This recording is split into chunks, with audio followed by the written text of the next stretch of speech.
Queridos amigos de la Feria Internacional del Libro de Guadalajara, soy Tzvital, embajador de Israel en México, y quiero expresar el orgullo y satisfacción de nuestra embajada porque Israel está nuevamente presente en este importante evento cultural, aunque este año de manera virtual.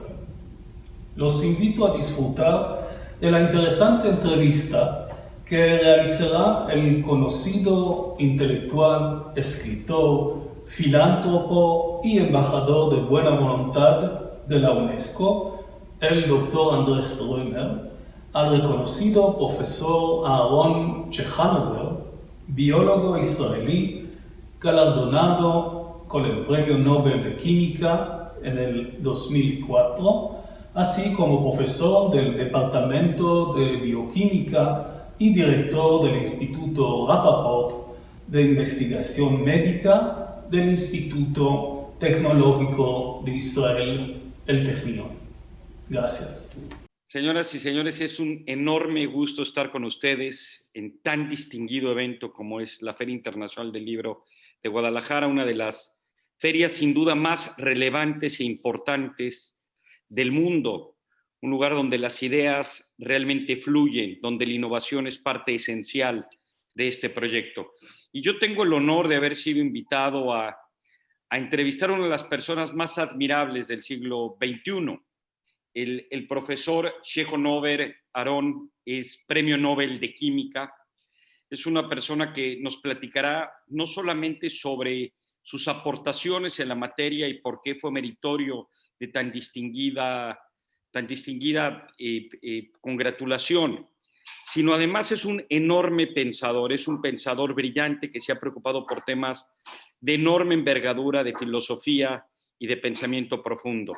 Entonces es para nosotros un honor tener a una personalidad de ese tamaño. Professor Aaron Ciechanover, it's an honor to be with you. Really, thank you very much for this interview and for this moment and this opportunity. So, Professor, if you would like, I could start with a question for you. If you could introduce yourself with your own words. Who are you, your background, a little bit about your hobbies, your passions. Share with us a little bit about who you are, if that is possible. And don't be humble, please.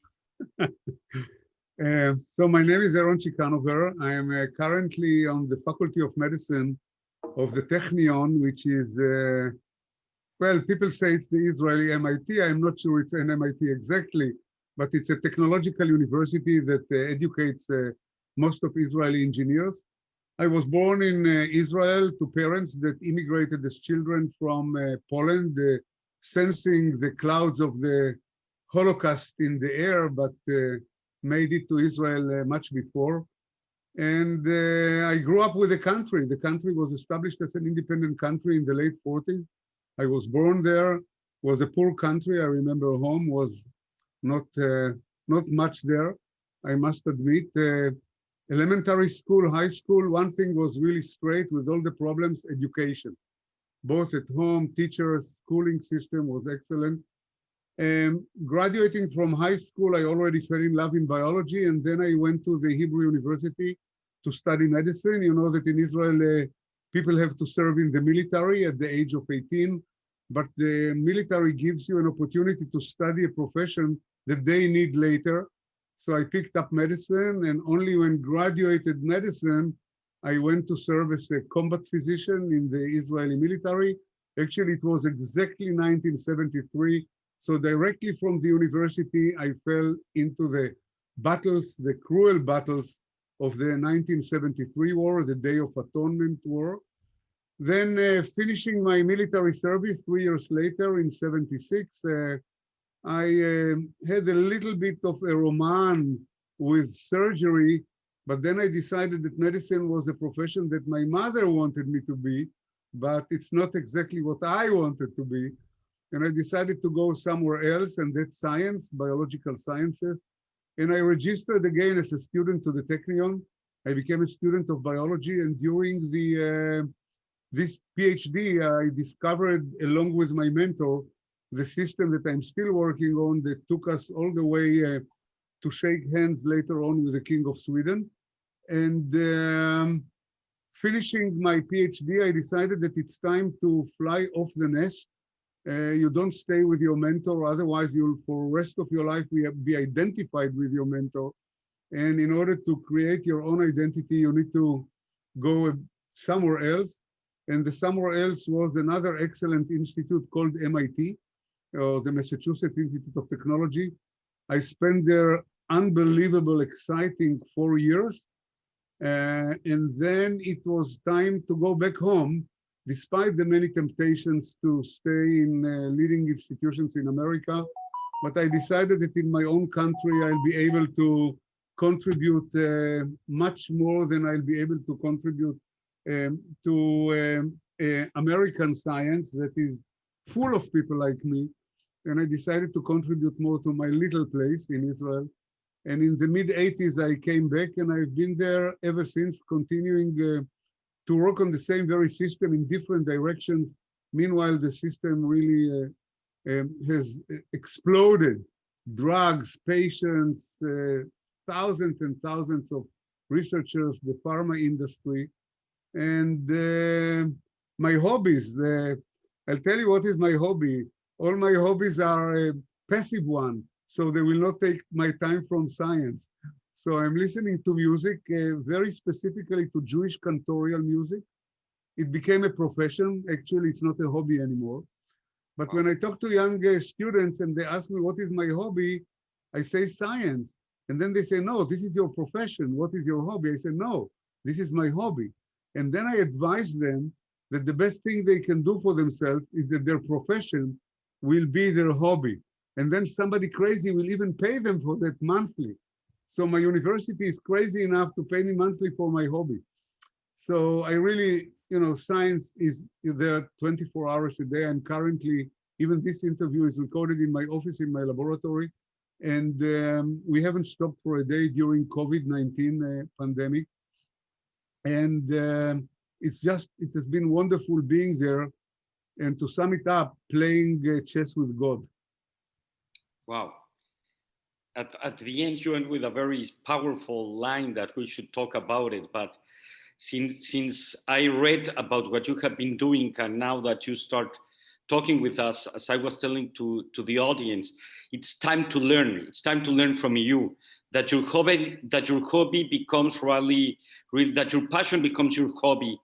And that, as you mentioned at the beginning, for many people, Technion is the MIT of Israel, but for many people in the States, MIT is the Technion of is the opposite. Is what they wish to be, and it's an honor really that you have been working in the country at the end that you thought you could actually give much more to it. Professor, the Nobel Prize. I mean, that's a legend. Did you expect it? Where were you when you received the news? Talk a little bit about the emotions, but later if you could elaborate a little bit of this complicated discovery that you made and explain it to us, why it really make a difference in the world.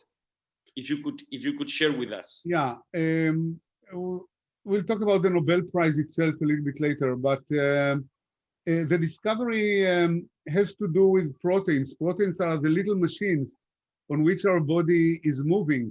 The fact that I'm talking to you now is because I'm moving my muscles. And the muscles are made of proteins that are moving against one another, and they are able to contract and to relax. They are called actin and myosin. The red protein of the blood called hemoglobin. It carries oxygen from the lungs, distributing it to all the tissues, enabling us to generate energy.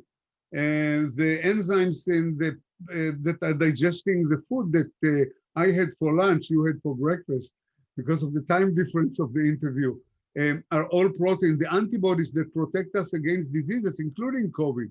The vaccines are generating antibodies, which are proteins. Basically, we are living on about 25,000 different proteins, the little machines that are playing a wonderful symphony called the Symphony of Life.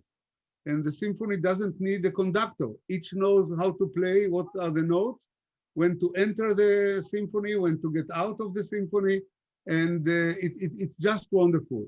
The Achilles heel of proteins, that they are sensitive.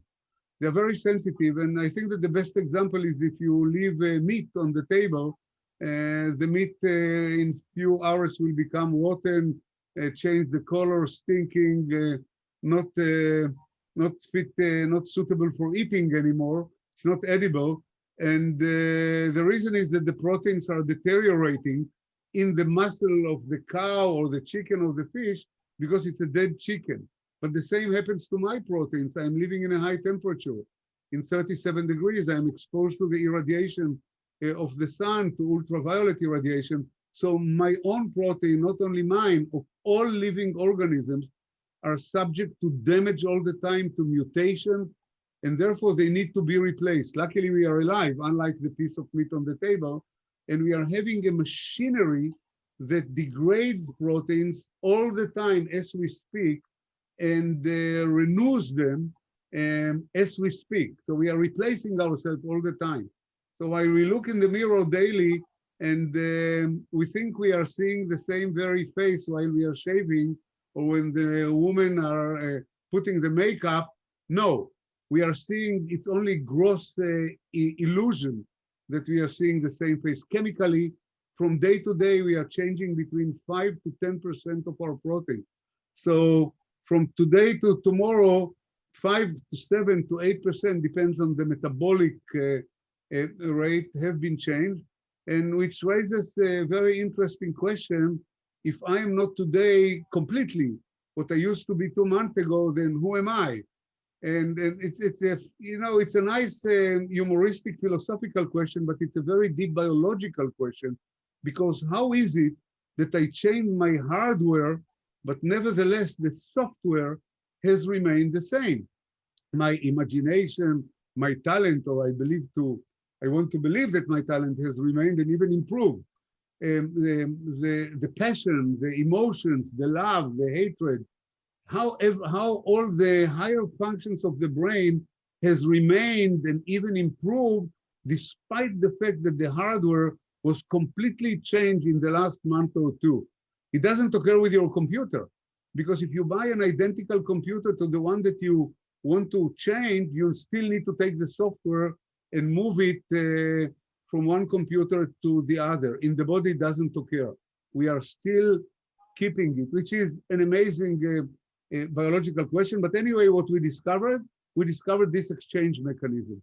How the body gets rid of the old, damaged, faulty, mutated, garbage proteins and renews them all the time. And it turned out that it's a fundamentally important mechanism without which we are going to be deadly sick if it maloperates, if it doesn't operate properly.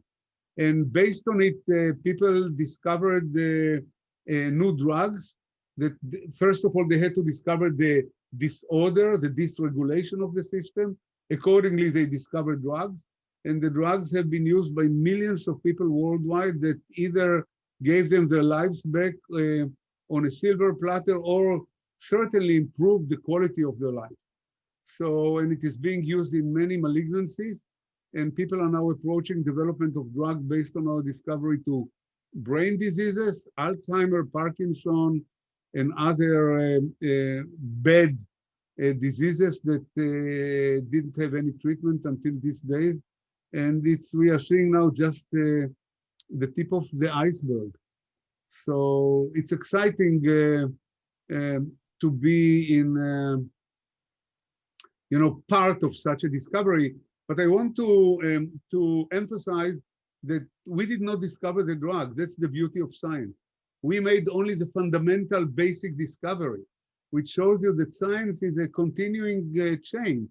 It's like building a building. Somebody puts the foundation, digs the foundation, constructors are coming, putting the bricks and the cement, then the electricians are coming, wiring it, the air conditioned people, the internet people, and at the end, people are coming in and making it a living enterprise. That's what's beautiful about science. And I mean, this collective knowledge, it's amazing. I mean, you make me think about, actually, as you know, there was this identity problem actually posed by the Greeks and then by Nozick. If you change all the parts of a boat, it's the same boat. Even if you go and you follow us, I don't know, a soccer team, and they change all the players. But with your case, the spirit, the software stays there. It's like if the manager of the team, or at least the philosophy of the team is the same, even if it has different players, and you still follow the same team. And the amazing thing about what you're telling us is that, I don't know what's the density that makes these things to change quicker, if it is only metabolism, or it has to do also with your genetics that you were inborn with. What will make that the replacements of these proteins go faster or go slower, or actually do not change too much? It's, of course, genetics that gives us the system that is doing it, but mostly it's the extracellular environment. It's amazing. It's like people say that, you know, I'm using a metaphor, maybe people will not like it, that the good things in life are also the bad things. Let it be wine, let it be whatever. So the good things in biology are also the bad things. We cannot live without oxygen, but exactly. Oxygen turned out to be deleterious. It's toxic. And actually, when we are going to vitamin shop or to GNC in New York, we are buying antioxidants because in order to fight oxygen, but nevertheless, oxygen is essential in order to generate energy. You know, temperature, the outside temperature, when it's 37 centigrade in New York Street, it's people are complaining like hell, they are running into the air condition. But we are living in 37 degrees without sensing it, and it's essential. We cannot reduce the temperature or increase it by even 1 or 2 degrees. You know, if we're having 39 degrees, we are damn sick. By 42 degrees, we are dead. I remember that when I was a kid, and my mother used to measure my temperature with a mercury thermometer, 42 was like a red line with a skull with 2 bones crossing it. So, you know, the whole range of life is 5 degrees between 37 and 42. Think about it, but nevertheless, 37 is deleterious to proteins. But nevertheless, it's essential in order to keep all the biochemical reactions running at the appropriate rate. Because we ask ourselves, why God didn't create us at 4 degrees or at minus 18? Think about minus 18, you put a piece of meat there, it can survive for months, for years. But even at room temperature, it cannot survive 1 day. So what happens is that it's basically the conditions that allowed us to develop as complicated organisms are the same conditions that we have to fight against the damage that they cause. And therefore, evolution developed side-by-side protective mechanism against oxygen and against temperature. And the destructive mechanism for protein that we discovered is exactly one of those essential protective mechanisms against the damages of the environment. And the causes of the damage are nevertheless essential for life. So it's an interesting cycle. When they asked me that I was going to interview and they told me, well, who is he? Of course, everybody talks to you as a scientist and a Nobel Prize. But my first answer is you're a philosopher. And it's a deep, deep philosophical issue to think about, that every time that, as we say in Spanish, that we respiramos, that we bring oxygen to our body, también nos oxidamos, where we needed to live. But it's also the thing that it's killing ourselves. That's extremely interesting. And with all the examples that you gave us, Professor, you mentioned 2 things during your conversation. One, you mentioned COVID, and I mean, that's bringing the story to the present, your experience, but also I would love to given the fact that, of course, you're a scientist, as we have mentioned it many times to all the audience, and a Nobel Prize, etc., but you're a philosopher in the strict word and the meaning of it. What were your experiences, your ethical dilemmas?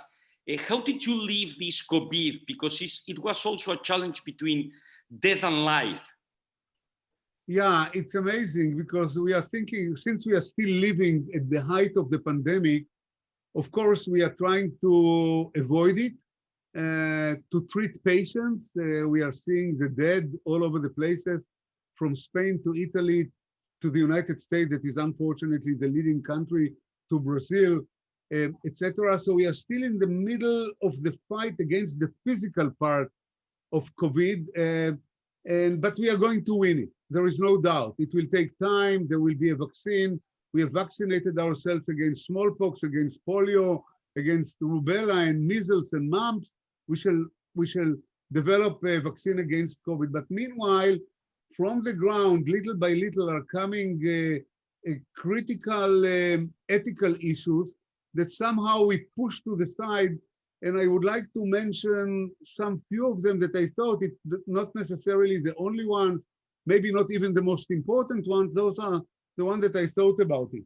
So one, of course, is priority of treatment. I remember the days that New York was flooded under huge pressure of patients that were flocking on the doors of the hospitals, and then physicians in Italy, in many other countries, in New York, as I mentioned, had to prioritize whom to take first into the emergency room, and then in the emergency room, whom to put on a respirators, because there are not there are not sufficient respirators, and more than that, there is shortage of teams. You know, in order to put a patient on the respirator, you need to have an intensive care unit, experts, nurses, physicians, technicians, and so on. So the first thing, of course, that people might think about is age. Okay, let's sort them out by age. But then how to cut? Will it be 75, 76, 77?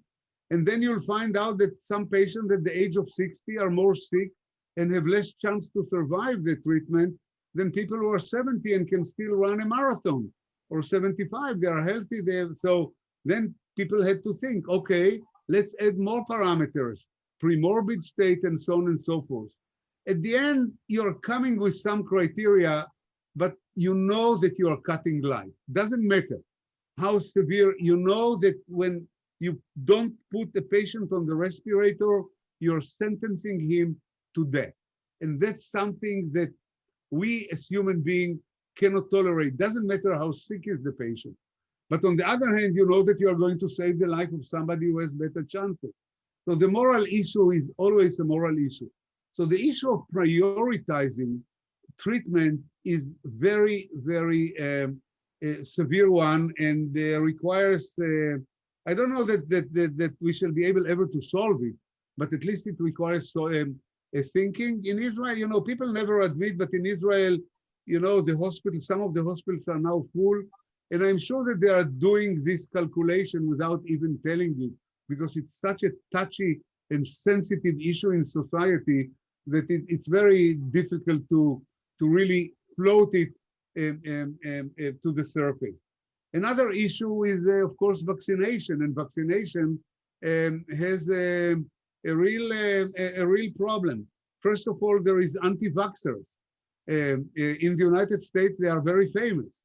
And the issue of anti-vaxxers is very complicated because on one hand, you know, you cannot force people to take a treatment that they don't want. On the other hand, they are endangering the society.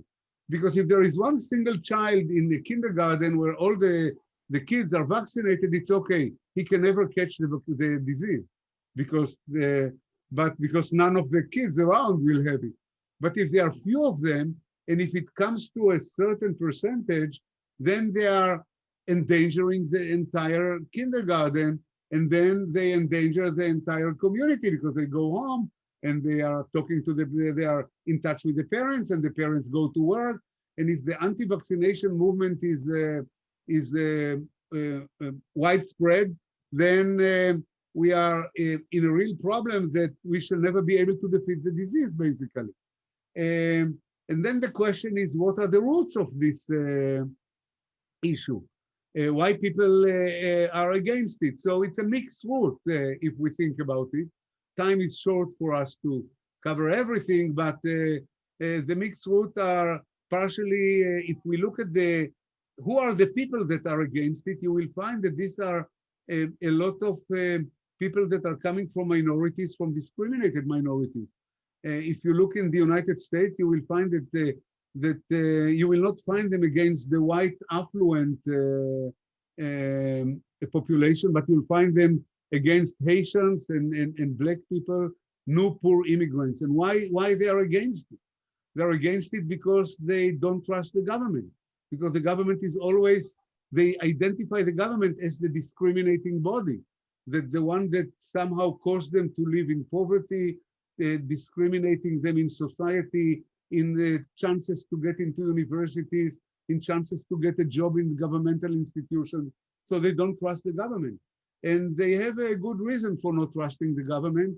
There is a very famous experiment that is called the Tuskegee experiment that was done on syphilis patients, Black syphilis patients, where the physicians wanted to follow how the disease is evolving naturally. So they told them that they are going to vaccinate them, but actually they gave them fake vaccination. And they followed the disease evolvement until it hit the brain and until the people deteriorated and completely. So they say, look at this government. How can we trust the government? How do we know that they are not experimenting on us?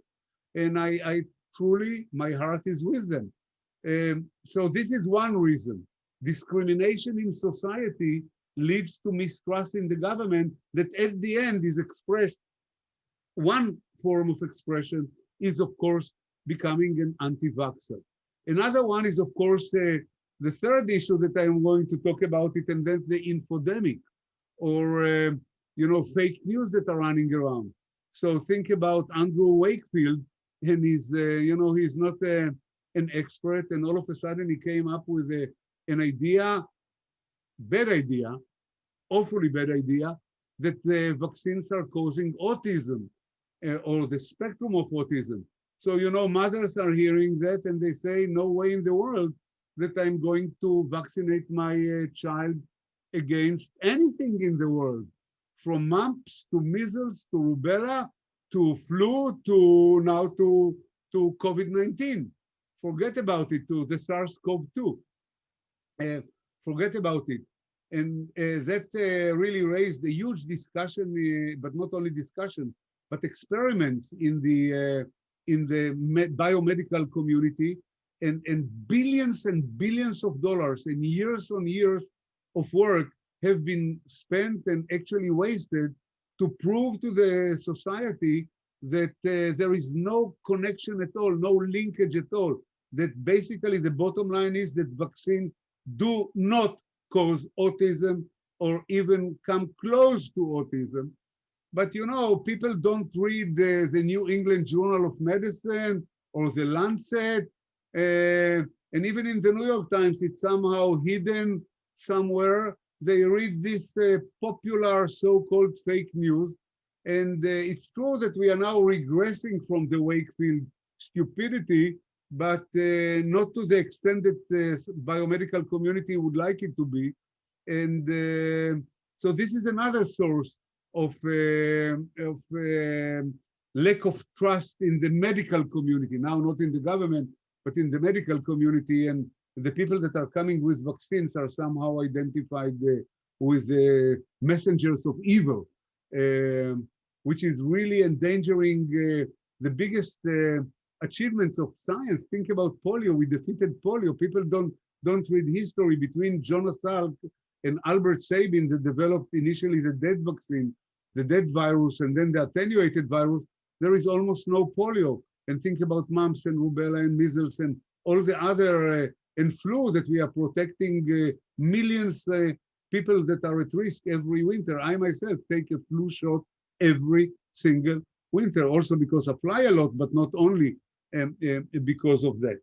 So the infodemic is another moral issue that came up during the COVID. I'm not talking about President Trump and the advertisement, so-called the anti-mask movement, and the advertisement again for using some drugs that have not been proven at all, and lately even proven as not helping and not assisting COVID-19 patients. And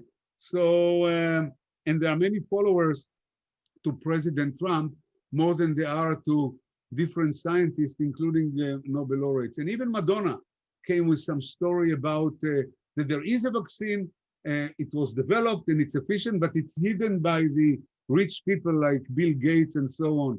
I mean, where to hell this is coming up from? But Madonna has 50 and more million followers when she tweets, and scientists, you know, they have hundreds, thousands, nothing compared to, and then no wonder that, and I think that in that sense also the social networks are serving a bad purpose. Instead of coming up and telling the people that yes, we are living in a free world and Madonna can do whatever she wants, but nevertheless, this is wrong. You know, if Mark Zuckerberg would have come with a declaration that despite the freedom of dissemination of information, this is fake information, it would have helped. So, and then another issue is, of course, when the whole world is busy with COVID-19, other subjects have been neglected, and these subjects have not taken a sabbatical. They didn't take a vacation from us. Cancer is still with us in a big way. But when all the hospitals are full with patients of corona, cancer patients do not get the appropriate treatment. And even if hospitals will deny it, it's still not true. They cannot, I can see it in our own hospitals nearby here, near the medical school that I'm working in, and the same for heart patients and so on. But it's not only patients. So then you may ask, what is more precious, the life of a corona patient or the life of a heart patient? Who knows? I mean, you know, who is the one that can play God and put things on the balance? And then other issues that have not been taken care of are, for example, climate change. We are still keep on warming up the planet, deforest the Amazon basin, and we are killing ourselves. But people say, no, this is remote. This will affect our children. Maybe it's true. First of all, I'm not sure. It depends how old you are. And it's coming very fast.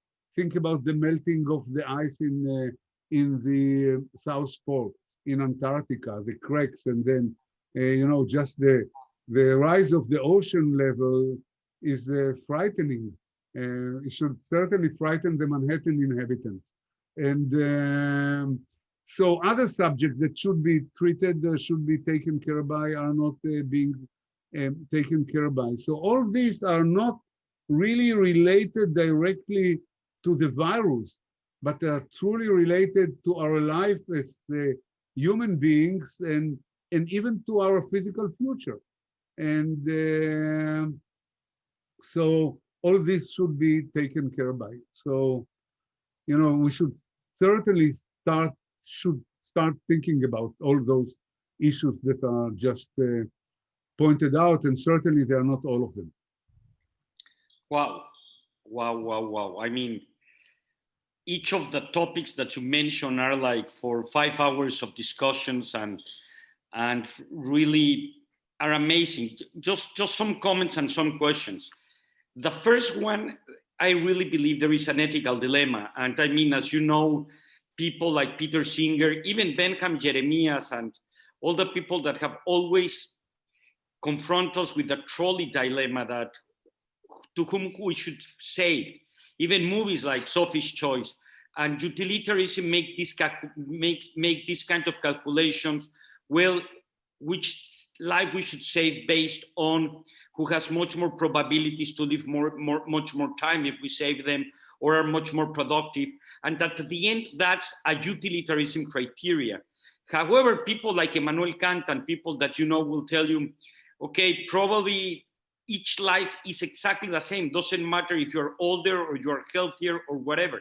But at the end, you have to have a criteria. And I think this has been an important challenge for the science and for the medical profession, that one should decide which criteria what should be. You should follow it, because if not, at the end, you will have the worst scenario of all of them. However, in your other comments, like the vaccines, I don't know if there is a dilemma. I think you explained it pretty well. I mean, on the one hand, if people want to kill themselves, or they don't want to use a vaccine, and they don't create any damage to any other person, and they don't generate externalities. No, it's not. I am not sure that it's true, Anders, because if they become sick, they become a burden on the health system. So the health system should take care of them. You cannot tell people that didn't vaccinate themselves and therefore became sick, no, you are not allowed into the hospital. Sure, you know, in the hospital, you're right. People. Unless they pay it by themselves. Yeah, but you know, it doesn't work like that at the end of the day. I think that public health, this is an issue that belongs to public health. And the moral issue is here, whether a country or an authority can force people to get vaccinated, like they force them to go to the military. You know, it's a national need. You cannot allow that half of the population in a certain country will not be vaccinated and will be at risk to get a disease, that to be infected, that at the end will fall. But, you know, it's a delicate issue, you know, like smoking. Like going to school, elementary school, it's mandatory. Like smoking, you know, by smoking, you are taking a risk that you will get lung cancer, and then it will cost the healthcare system hundreds of thousands of dollars. And whether, you know, you should pay it or the decent health payer should pay it. Imagine, Professor, that you don't create an externality, that you want really to kill yourself by an example, like the Incredibles by Disney World, this famous movie that a person decided to kill them. Would you allow them, even if they are not creating a cost to the society? You know, there is a difference between killing yourself by jumping from the Empire State Building or killing yourself by smoking, and meanwhile, until you are dead, you still need the system. That's right, because you're creating an externality. So, and then you cannot deny people from medical treatment. As a physician, for me, there is no border. Anyone that come at the gates of the emergency room and a treatment is justified should get it, regardless of the fact that he committed long-term suicide. I agree. Actually, at the MD Anderson at Houston, I was very concerned that many people that were under the treatment to cure their cancers, they still went to the parking place, to the parking lot, and keep smoking. And then there was a policy that mentioned, well, if you really want to get cured, because there, as you mentioned it, there's scarcity of resources. If you're here and you're smoking, we cannot help you. And there are many other people that need the treatment.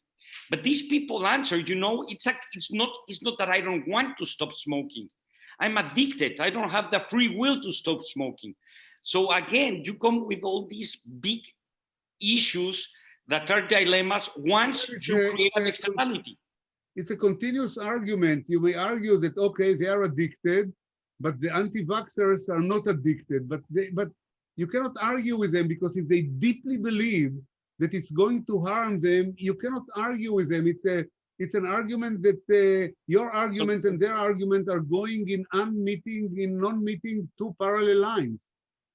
But you gave a solution in a way, which is part of the problem. This discrimination, these governments, these authorities, that they don't lack, first of all, they are not trustworthy because they haven't proved to be trusted. And on the other hand, they don't know how to communicate. So probably we could work a little bit with different kinds of leaders. As you mentioned it, people do not read Nature, and they don't read science magazines and journals. And however, on the other hand, there is this terrible system about fake news.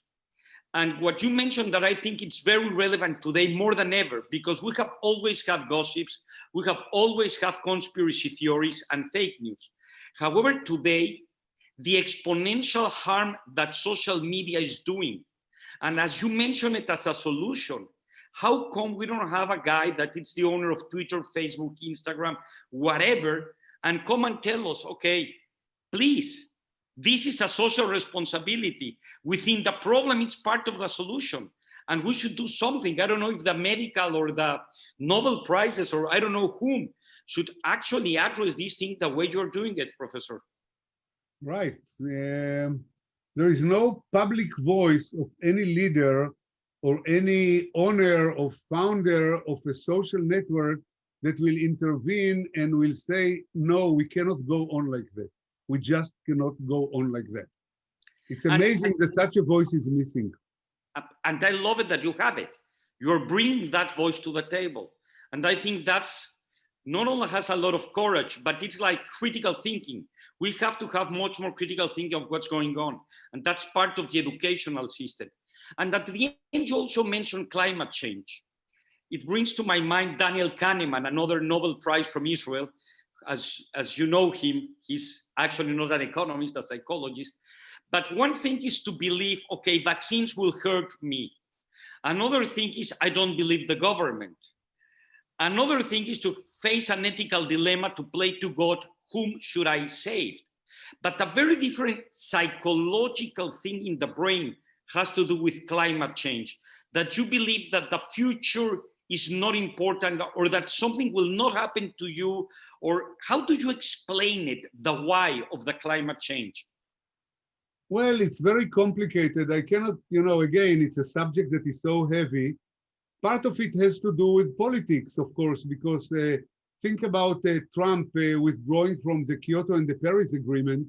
There are industrialists that have to change now all the dirty industry into a green industry, which costs a lot of money, and he needs to be re-elected. It's always the time difference between the long-term future and the living term of politicians. And the two time scales simply don't fit. And they live the short term while we see the long term. And so this is one reason that people say that we don't believe in climate change. Another one is religious.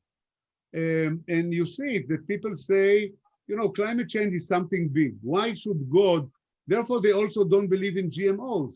They say, why should God harm its constituents? Why should we tamper with genetic structure of plants, of animals, and so on, if they were created in the, in the shade of God? And the same for climate. We didn't generate climate, so why should God change it? So between politics and religious, science is somehow, which is the major, should be our major force, should somehow is pushed aside. Again, critical thinking. I mean, these self-deception issues of our brain, this cognitive dissonance that we have, all of us, and that we want to believe what we want to believe.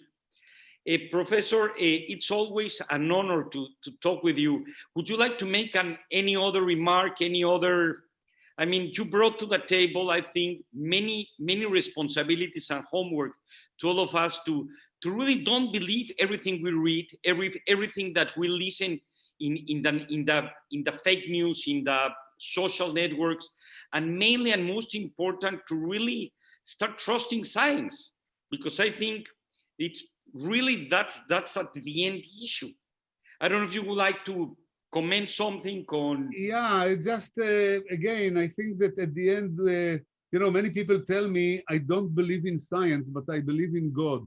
And I tell them this is very good, because science is not a religion. Science is a set of testable hypotheses that should be proven by a language that is understandable to everybody. And therefore, you should not believe in science, but you should believe strongly, you should be convinced by the proofs that science is bringing to your table.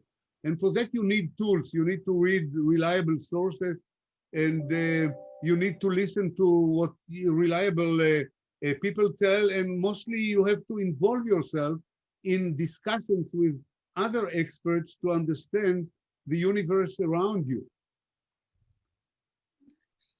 Absolutely. I mean, I always tell my friends, it's not that you believe in God. You think, you know that God exists. You have to believe in science. I mean, to believe means, well, it has to be proven. every hypothesis, everything that you bring to the table should make you question. But I mean, the process, the scientific, not only the scientific method that we learn at school, but the scientific process, as you mentioned it at the beginning, when you brought to the table your discovery, but other people brought the medicines, and other people tested that what you brought, and that's why you have the Nobel Prize, actually was proven. And it's always, most of the time, after certain moment that it's really very sound, like evolution or relativism or whatever, but even there, something new could come. And I think this is the process of thinking that you have shared with us, and that we really appreciate it very, very, very much. And again, you have made a difference in the world, not only because of what you discover, and thank you very much. And I thank you to the Nobel Prize that gives that merit to you, but also reading and watching your speeches and your conversations. And today, you bring to the table much more than science.